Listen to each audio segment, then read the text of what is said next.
Hello, today I'm talking about, well, my talks, my research, that sort of thing. So, for those of you who know me, my name is Deborah Carr and I write historical fiction. I also write contemporary romance series as Georgina Troy, and I've written a couple of thrillers as Ella Drummond. And in the last 11 days, I've done 3 talks. The first talk was self-publishing talk for the Jersey Literary Festival. The second talk was with fellow historical novelist Jenny LeCote about our books, mine, Neighbours at War, hers, Beyond Summerland.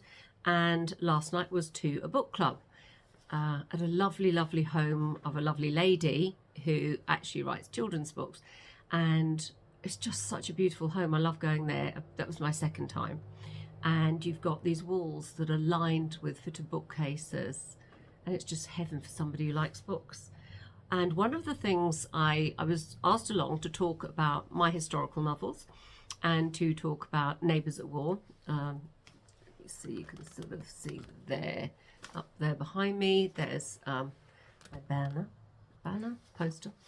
And I showed them a couple of bits. I told them the story behind Neighbours at War, and I showed them a couple of bits that I was given by Robin and Heather Fredericks, the son and daughter-in-law of Laura Fredericks, who was the inspiration behind Helen, my main character in Neighbours at War. And this, I do personally have a suitcase full of telegrams from the Second World War, for my late mother-in-law, so were. But this is from a Nell Griffiths, and it's to Laura. And it's a Red Cross telegram, which is the only contact people could have to and from the islands during the occupation. And this is what it says. I hope this comes the right way. You were only allowed 25 words, and the reply would come months later on the back. There you go. And it's when you think of how you don't know when your telegram will go, how long it will take to get there, when or if you'll ever get a reply. And of course, when you're writing a telegram, sending a telegram from the Channel Islands to anywhere on mainland Britain, you don't know if that city's been bombed, you don't know anything because you have no contact and no way of finding out unless you have a legal radio. So this was the occupation registration card, so identity card, that the real Helen, Laura Fredericks, had to carry around with her. There she is there. On the back, it would have her, that's her little boy, Robin, who is on whom I based Baby Bobby.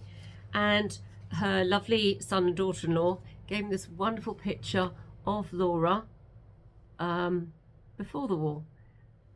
Isn't she lovely? Or maybe it's after the war. When was this taken? Does it say? I don't know, but this is also on the island. I just love that. Isn't that a beautiful photo? So lovely. And she looks so happy there. Whereas in here, you can see the difference and you can see the stress of this young girl. The difference, oops, am I showing it very well? Not probably. Is remarkable, which is only understanding because that was at a time of war and great uncertainty.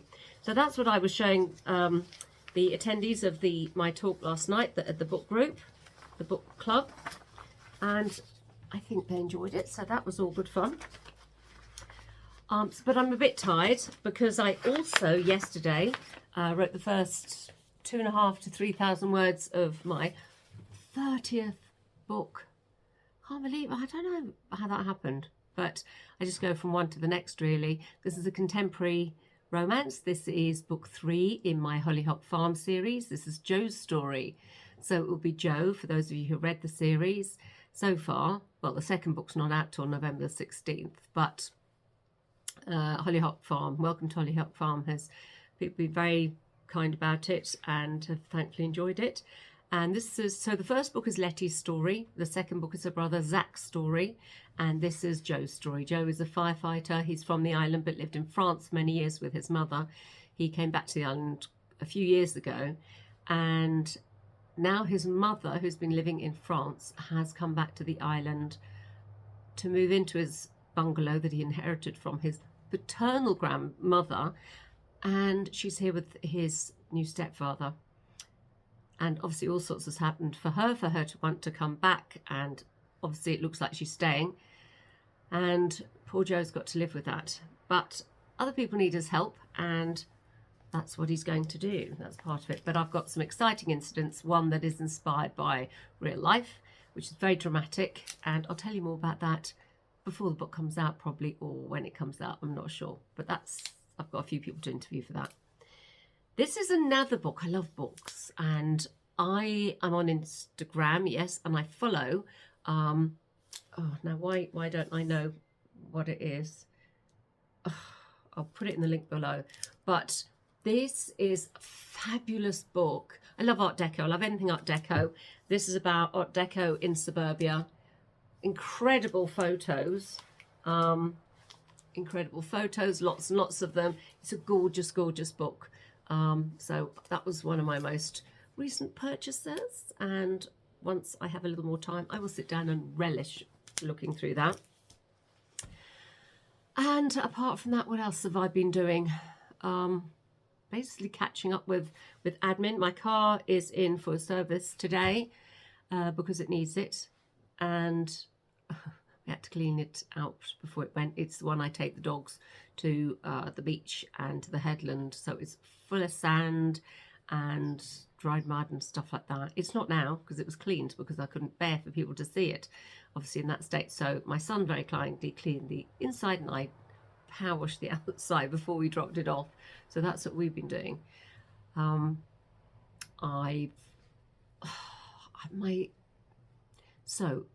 I've got something exciting that I was hoping to share this week. I can't.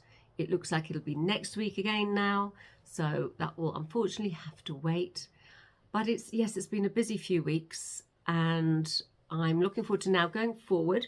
I obviously have a few things planned, but mostly I'll be focusing on writing the first draft of Hollyhock Farm 3, because I have to deliver this book by the 1st of December.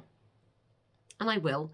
Thankfully, I know the story pretty much. I have quite a good outline for this one, which is a relief. I think writing a series certainly by the third book, you know the background of the community and the people in it. So I already know Joe, thankfully, mainly from book one. He wasn't really in book two, but he was in book one.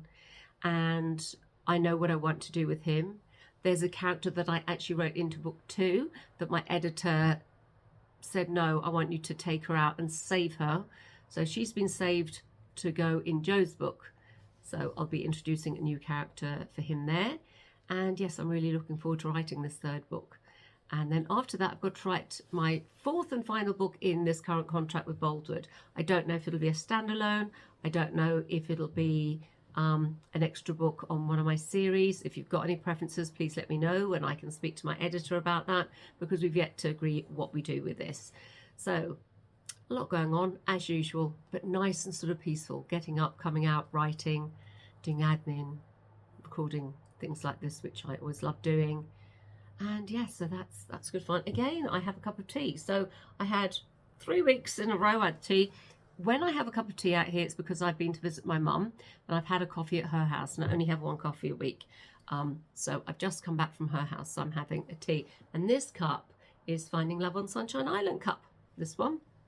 I have lots of cups with the covers of my books on, but I've stopped getting them now because, you know, there's only so many cups you can have in a cupboard, and I obviously have quite a lot of books. And once they've sort of changed covers, which a couple of them have done because they've been relaunched, it gets a bit much. So I'm just sticking with the ones I've got right now, because I have a lot. I have quite a few. But yes, so that's what I'm doing. It's cooler at the moment. I have got to do some gardening work tomorrow, and I actually have to paint the studio. I know it's not going to be a big thing to do. I really don't want to do it, but I know it needs doing before the winter, because I won't forgive myself if I don't look after this place, because I do love it so much. So I'm planning to do that tomorrow, because although the forecast was for sun today, it's very overcast, not very warm.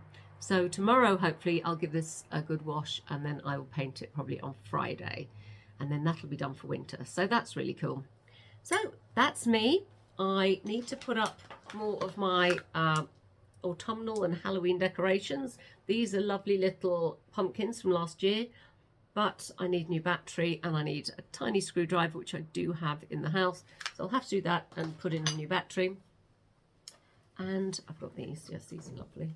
Ooh, there we go. I like these. That is lit up. I don't know if you can see. Probably better here. That's it lit. That's it not lit. So that's the difference. So I've got a couple of them on my desk, which is quite nice. And it's not the end of the world if I leave them on. It is the end of the world if I obviously don't turn off my candles, which I always do actually. Apart from once when I had to come back out because I remembered I hadn't.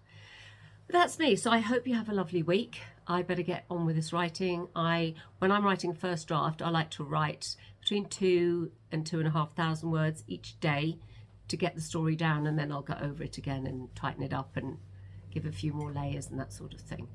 But yes, I better get on. I hope you have a lovely day. And yes, if you love Art Deco, like me, that's a nice book. Enjoy your day, and I'll speak to you next week.